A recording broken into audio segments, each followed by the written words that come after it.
So first of all, మీ ఇద్దరికి congratulations and you guys are looking made for each other.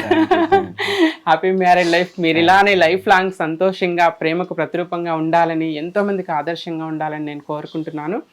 So ఇకపోతే మీ ప్రేమ start ఎలా అయింది, ఎక్కడ స్టార్ట్ అయింది? స్టార్ట్ ఎలా అంటే ఫస్ట్ నేను ఇక్కడ మాదాపూర్లో అయ్యప్ప సొసైటీలో చూసానండి, కాఫీ తాగడానికి వెళ్ళేటప్పుడు. సో యాజువల్ అందరికి తెలిసిందే. సో అప్పటి నుంచి ఇంకా చూసి మాట్లాడి, అదే టైంలో మాట్లాడిన తర్వాత కొద్ది రోజుల తర్వాత ప్రపోజ్ చేసి, యాక్చువల్గా అదే రోజు ప్రపోజ్ చేశాను. తర్వాత మళ్ళీ ఒక రోజు ఒక పర్టికులర్గా మళ్ళీ ఒక ఒకేషన్లో ఒక ప్రపోజ్ చేసి, అప్పుడు ఇంకా డిసైడ్ అయ్యాం కొద్ది రోజుల తర్వాత పెళ్లి చేసుకోవాలని. ఇంకా పెళ్లి చేసి అంటే ఇదే మాదాపూర్లో ఇక్కడ మన కాఫీ షాప్ ఉంటుంది, టీ స్టాల్. అక్కడ నేను అప్పుడు షాప్ ఓపెనింగ్స్కి వెళ్ళేదండి. అయితే మార్నింగ్ 5 వరకు మనకి ఎప్పుడు ఓపెనింగ్స్ ఉంటాయి, అప్పటి వరకు వెయిట్ చేయాలి. కాబట్టి నేను ఆ టైం వరకు నా పక్కన నా ఫ్రెండ్స్ ఉండే అనమాట, ఈ పక్క షిప్ ఈ రూమ్లో. సో అందరం కలిసి వెళ్ళడము, అక్కడ ఆగడము. ఆ టైంలో ఈయన ఆఫీస్ అయిపోయి అదే షిఫ్ట్కి వచ్చారు, నేను అదే టైంకి వెళ్ళాను అనమాట. వెళ్ళేసరికి చూశాను, ఆ రోజు ఏం మాట్లాడలేదు. అంటే చూసి అక్కడే ఇంట్రడక్షన్ అవ్వడము, నాకు ఏదో సమ్ సిచ్యువేషన్ ఎదురైంది, అదే ఇలా మీరు ఎంత అట్లా ఆ టైప్లో నన్ను అడగడము, గొడవ అవ్వడము, నేను పక్కకి జరగడము, ఈయన అప్పుడే నన్ను మాట్లాడించడము, ఈయన భయపడ్డారు అప్పుడే. ఇదంతా జరిగినప్పుడు ఆ రోజు నెంబర్ అడిగారు అనమాట. నేను ఇవ్వలేదు. కానీ ఈయన కూడా ఆ ఏరియాలోనే ఉంటారు. ఇది జరిగిన 1 monthకో 1.5 weekకో ఆయన మళ్ళీ అదే ఏరియాలో కనపడ్డారు. అప్పుడు మళ్ళీ వాళ్ళ బ్రదర్తో నన్ను నెంబర్ అడిగిస్తే అప్పుడు నెంబర్ ఇచ్చాను. అప్పుడు మా మీటప్ అవ్వడము, కలవడము, నాకు ఏదైనా నీడ్ ఉంటే కిందకి వచ్చి ఇచ్చి వెళ్ళడము, అట్లా మా లవ్ స్టార్ట్ అయింది. సో ఆ జర్నీలో నాకు ప్రపోజల్ అవి చేయడంతో నాకు చాలా చాలా ఇష్టం లేదు. ఎందుకంటే కమ్యూనిటీలో నేనుంటున్నాను, నేను చాలా మంది సిచ్యువేషన్స్ ఫేస్ చేశాను. నాది లైఫ్ కాదు, నాకు వద్దు, అమ్మో నా అసలు నేను మళ్ళీ నా మనసుకి తగిలితే నేను తట్టుకోలేను. నేను చాలా గోల్స్తో ముందుకెళ్తున్నా, ఫ్యామిలీని బాగా చూసుకోవాలని. ఇది ఎన్నిసార్లు చెప్పినా కూడా నేను ఇగ్నోర్ చేసేదాన్ని. లేదు నువ్వు అంటే నాకు ఇష్టం, నువ్వు అంటే నాకు ఇష్టం, ఎందుకు అలా అనుకుంటావు అంటే స్టార్టింగ్లో అందరూ అలాగే చెప్తారని పాపం చాలా ఇగ్నోర్ చేశాను, చాలా అవమానించేదాన్ని. పాపం చాలా తట్టుకునేవారు ఆయన. దాని తర్వాత వన్స్ అపాన్ ఏ టైం నాకు ఎక్కడికో ఫంక్షన్కి వెళ్ళాలి, మన కమ్యూనిటీ ఫంక్షన్కి. సో అప్పుడు ఈయన నాకు కార్ నేర్చుకుని నన్ను తీసుకెళ్ళి రావడం, తీసుకెళ్ళడం కోసమే నేర్చుకున్నా. బేసికలీ ఈయన కార్ అంటే ఇష్టం ఉండదు. అట్లాంటిది పాపం నేర్చుకుని డ్రైవింగ్ స్కూల్స్ లో నేర్చుకుని వచ్చి అప్పుడు తీసుకెళ్ళి అలా అలా చేసేవారు. ఇలా కమ్యూనిటీలో తిప్పడం కాదు, సొసైటీలో తిప్పు, అప్పుడు నమ్ముతానని చెప్పడము, ఆ బయటికి అలా తీసుకెళ్ళడము.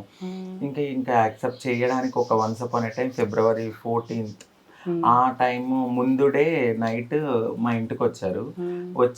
వచ్చి వెళ్తూ ఉండేవారు సరదాగా. నాకు ఇష్టమే కానీ భయం ఏర్పడింది. అంటే ఇష్టం నాకు, ఆయనకి ప్రేమ. ఆ ఇష్టం ఏంటంటే నాకు భయం, ప్రేమ ఉంది కానీ భయం. ఎక్కడ చెప్తే మళ్ళీ రేపు అన్న రోజున విడిపోతే అది ఎందుకు ఇలాగే ఉందామని ఆయన కొనసాగిస్తూ ఉండేది. February 14th నైట్ నాకు పెద్ద టెడ్డీ బేర్ ఉంటుంది మా బెడ్రూమ్లో, అందులో గిఫ్ట్ ఇచ్చి నాకు ప్రపోజ్ చేశారు. ఆ రోజు యాక్సెప్ట్ చేశాను.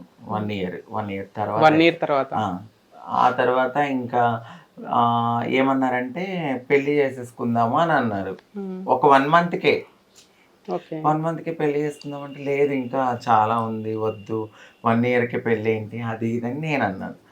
లేదు మీ ఇంట్లో వాళ్ళతో మాట్లాడాలి అది ఇది అని నేను చెప్తే వాళ్ళ ఫ్యామిలీ వాళ్ళు ఒకరోజు ఫోన్ చేశారనమాట.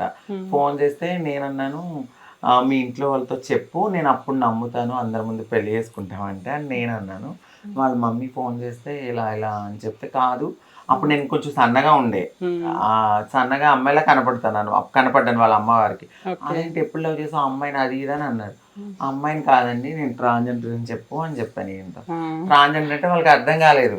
అంటే చదువుకున్న వాళ్ళు లేని వాళ్ళు ఉంటారు కదా, చదువుకున్న వాళ్ళు అయితే అర్థమవుతుంది. వాళ్ళ సిస్టర్ చెప్పింది ఇలా ఇలా ఇలా అని ఎక్స్ప్లెయిన్ చేసింది. అదేంటి అని వాళ్ళ మమ్మీ కొంచెం బాధపడ్డారు. ఆ తర్వాత నిదానంగా మాట్లాడి నీ ఇష్టము కానీ ఆలోచించుకో, నువ్వు చాలా ఫేస్ చేయాలి, కానీ మాకొక అమ్మాయిని ఇంటికి తీసుకోవాలి, మాకంటూ పిల్లలు మనవాళ్ళు మరి నువ్వు ఇలా చేయడం కరెక్ట్ కాదు నాన్న అది ఇదని కొంతమంది పాప మాట్లాడలేదు.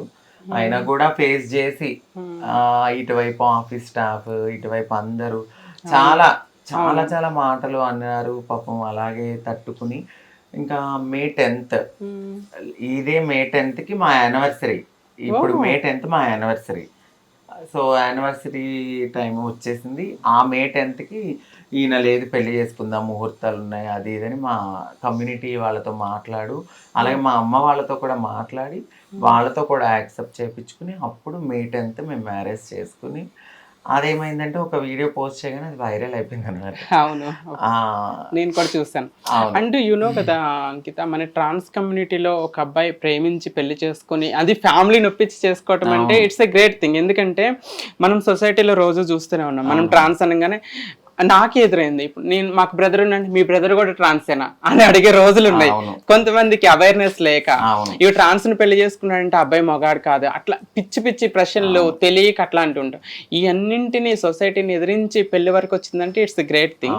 ఫ్యామిలీని యాక్సెప్ట్ ఒప్పించటంలో రాజు గారు ఎస్పెషల్లీ ఫ్యామిలీని ఒప్పించటంలో మీరేమన్నా ప్రాబ్లమ్స్ ఫేస్ చేయాలి? ఎందుకంటే మీరు యాక్సెప్ట్ చేయటమే great thing, at the same time me family కూడా యాక్సెప్ట్ చేస్తారు అంటే అది ఇంకా చాలా చాలా గొప్ప విషయం అని చెప్పుకోవాలి.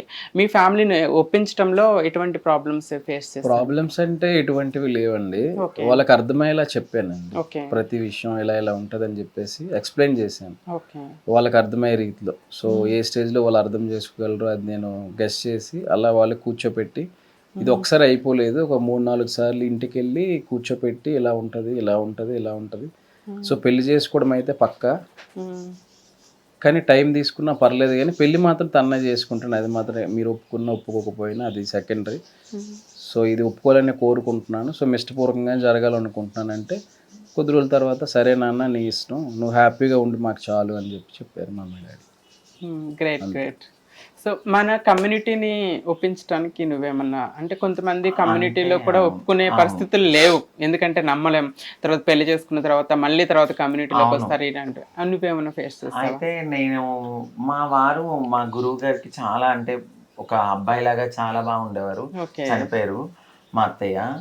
సో ఆవిడ చాలా మోటివేట్ చేసింది, ఎందుకు నాన్న ఈ లైఫ్ లోనే ఎందుకు ఉండాలనుకుంటున్నావు, లేదు నీకంటూ ఒక పర్సనల్ లైఫ్ ఉంది, మాకు ఉంటది, కానీ ముందుకు స్క్రీన్ ముందుకు రారు కొంతమంది. ఒక హస్బెండ్ అయితే ఉంటారు కానీ స్క్రీన్ ముందుకు రారు, తను నీ ముందుకు వస్తానంటున్నాడు, చేయి పట్టుకుని వదలంటున్నాడు.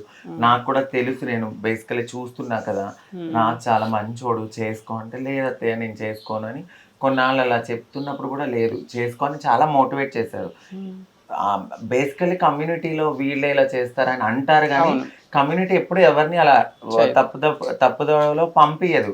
ఏమంటారంటే మీకంటూ ఒక లైఫ్ ఉంది, చదువుకుంటారా, లేదంటే ఇప్పుడు చదువుకునే ఆప్షన్ లేనప్పుడు డెఫినెట్లీ బెగ్గింగ్ అనేది ఫస్ట్ ఆప్షన్.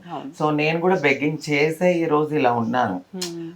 ఎవరికైనా ఒక చేయూత్ అనేది ఖచ్చితంగా కావాలి, నా మైండ్ సెట్ అలా ఉంటది. అప్పుడు నేనేమన్నానంటే, సరే గురు మీరు ఎలా అంటే అలా చేసుకుంటాను, ఆయన కూడా కూర్చోబెట్టండి, ఇంట్లోతో మాట్లాడండి అంటే మాట్లాడి వన్స్ అపాన్ ఎ టైం మా మమ్మీ వాళ్ళతో కూడా మాట్లాడి, వాళ్ళ మమ్మీ వాళ్ళతో కూడా మాట్లాడి మే 10th ఫిక్స్ చేశారు. అప్పుడు మ్యారేజ్కి ఒక 3 days విల్లా బుక్ చేశారనమాట. అక్కడికి వెళ్ళిపోయాము. వెళ్ళి మ్యారేజ్ అయ్యి 3 days తర్వాత మా మమ్మీ వాళ్ళు వచ్చి ఇంకా అటు ఇటు ఇక తిరగడం అవి ఇవి జరిగిపోయి అంతా అయిపోయి ఈ రోజు ఇక్కడ మీరు అత్తవారింటికి వెళ్తూ ఉంటారా? అత్తయ్య వాళ్ళు ఇక్కడికి వస్తారు, మన ఇంటికి అటు వస్తారు. అంటే సోంపేట అంటే అది చాలా దూరము, ఒక సిచ్యువేషన్ రావాలి అంటే వాళ్ళ ఫ్యామిలీ ఓకే, కాకపోతే చుట్టుపక్కల వాళ్ళు చుట్టాలు, సిస్టర్ కి ఇంకా మ్యారేజ్ కాలేదు, సర్లే అని చెప్పి ఆగాను.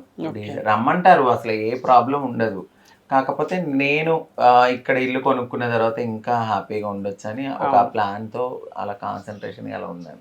టైం టేకింగ్ ఎప్పుడైనా కూడా బెస్ట్ రిజల్ట్ వస్తుంది. అఫ్ కోర్స్ ఫ్యూచర్ లో ఇంకా అత్తవారింట్లో వెళ్ళి హ్యాపీగా ఉండే రోజులు వస్తాయి ఖచ్చితంగా. ఇంత చేంజ్ రావటమే ఇది గ్రేట్ థింగ్ అనుకోవచ్చు మన కమ్యూనిటీలో ఎస్పెషల్లీ.